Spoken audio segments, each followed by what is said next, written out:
Shalom, friends.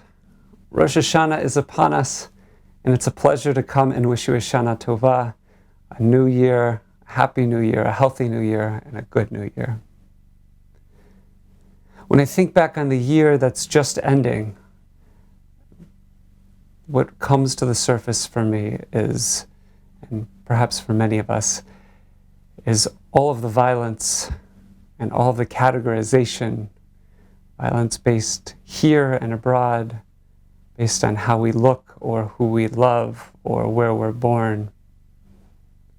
And so a teaching that seems really important this year in 5776 is the idea that every one of us is a child of God, and every one of us has the divine life force flowing through us. Now, Rabbi Uri of Stresslek taught this in a very powerful and metaphoric way. He said that each and every one of us has a letter in the Sefer Torah. There's a letter in the Torah scroll, which, as we may know, goes from Bereshit through Deuteronomy, the 5 books of Moses. That every letter in there has to be there. If one's missing or there's one too many, it's pasul, it's no longer kosher. It no longer has a status of holiness.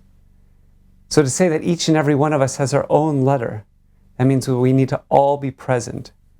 And every one of our voices, every one of our souls must be accounted for and must be glorified in order for our community to be holy. So I think if we take Rabbi Uri's metaphor seriously, that leaves us with 2 jobs.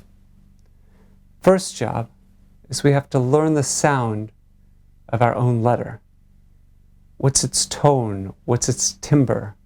What's its musicality? Is it a soft letter? Is it a silent letter? Is it a powerful letter? Is it a letter that only comes at the end of words?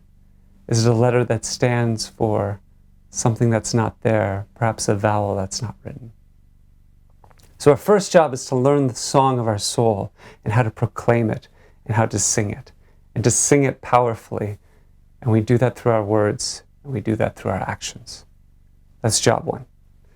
Job number 2. No letter has meaning in and of itself. We only have meaning when we combine letters together into words.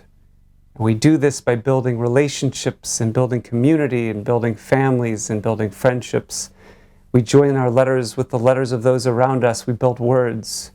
And when we join with larger groups, we build words upon words and sentences. And we form ideas. And we bring meaning into the world. And we bring holiness into the world. And we bring expression into the world.